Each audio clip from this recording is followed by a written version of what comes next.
Hi guys, welcome to the last episode of Mental Wellbeing Journey in 2016.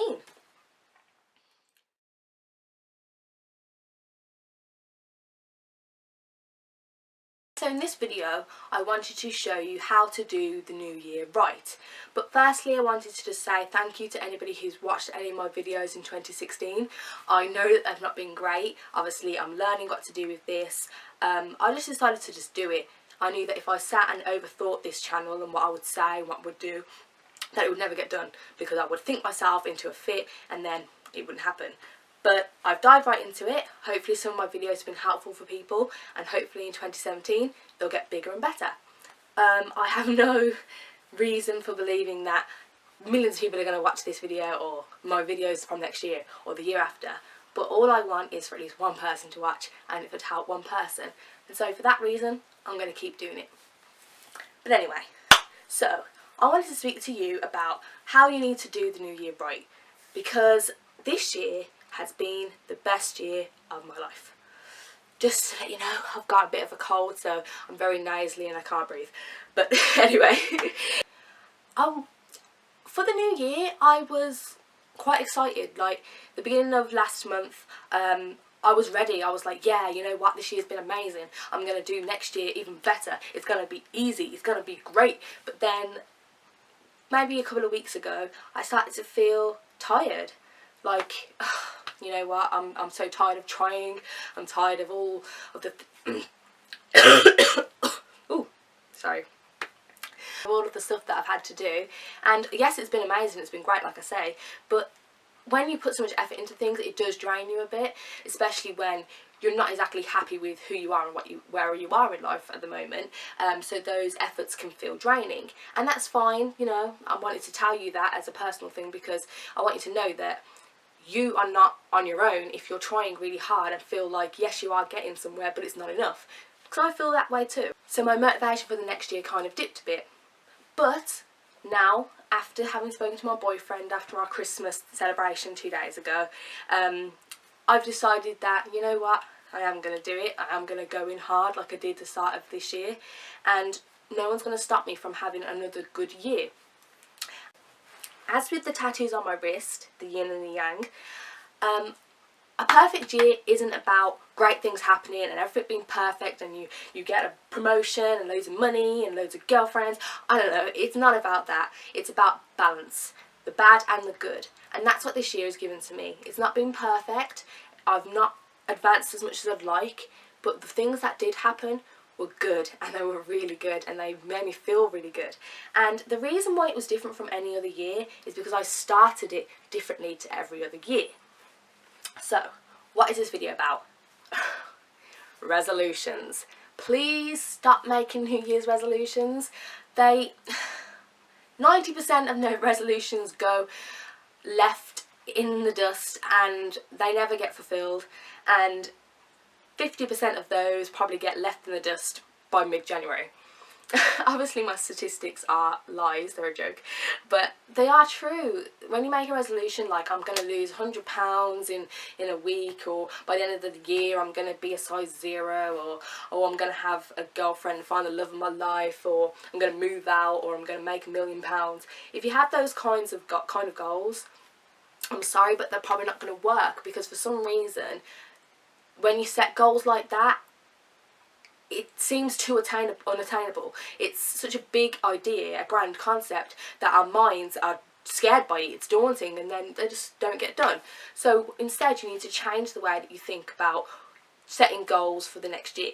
Obviously with the new year it's a perfect time to do new things, but you need to do it right and with a different mindset.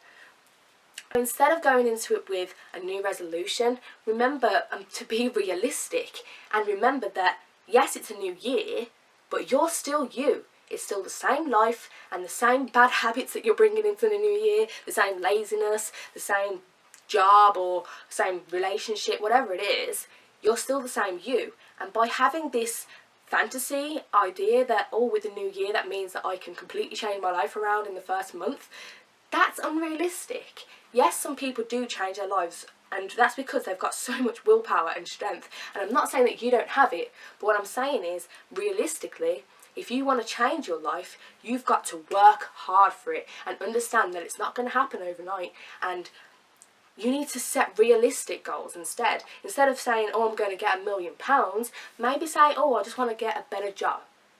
That's something that you can do, because you can apply for another job or take a course in order to advance in your career. It makes sense. It's an attainable goal. But if you're setting yourself with big goals like that, I'm sorry, you're going to set yourself back, and then you're going to feel rubbish and beat yourself up at the end of the year.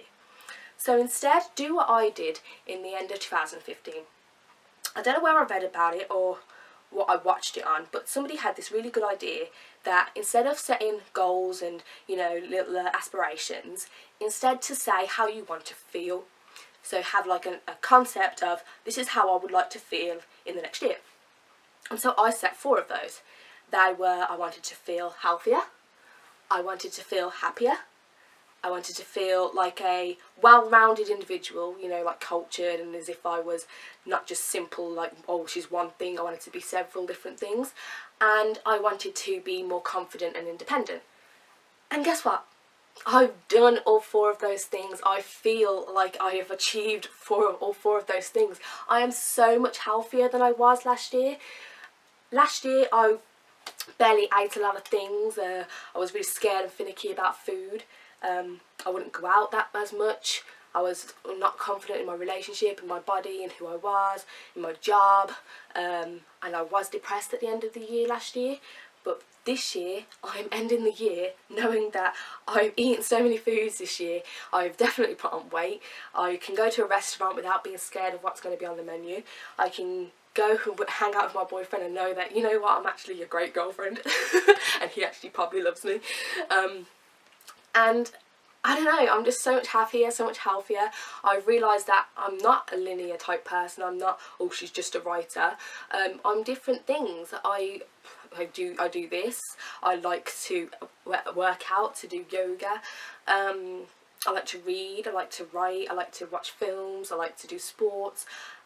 I like quite a lot of different things, and so I am a well-rounded individual. I'm not as cultured as I'd like to be, but that comes with life experience. I mean, I'm so young. And then the last one is confidence, and I've definitely got that. Like, I'm sitting here doing a YouTube video.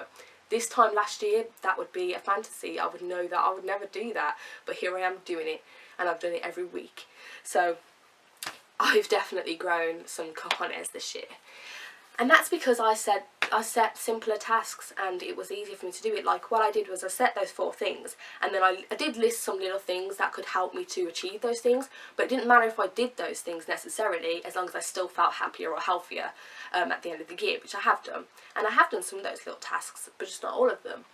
And so I urge you to do this same thing. Think of a word or a concept or a feeling or an emotion that would make you feel better if you had that at the end of next year.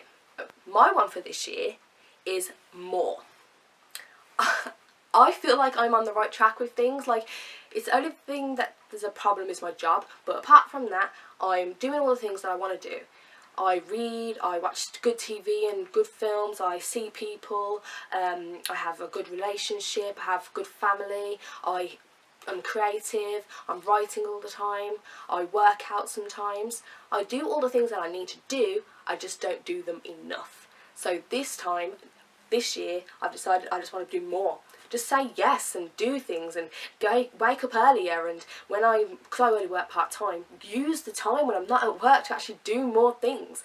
And I'm not going to stress myself out by saying that I need to go crazy with this and not be able to breathe and relax, because that would be wrong. But instead, I want to know that I'm on the right track, and I'm using my time more to become who I want to be. So my new year is simply about more. Just to end the video, I want to say these things what you need to do before the end of the year, so today and tomorrow. You need to say what you're thankful for. Write it down, or just tell somebody, just say what you're thankful for. Tell people what you've learned, or tell yourself what you've learned, write it down, write a blog post, whatever. What have you learned from this year? What mistakes did you make? And what did you learn from those mistakes so that you don't make them again? You need to declutter.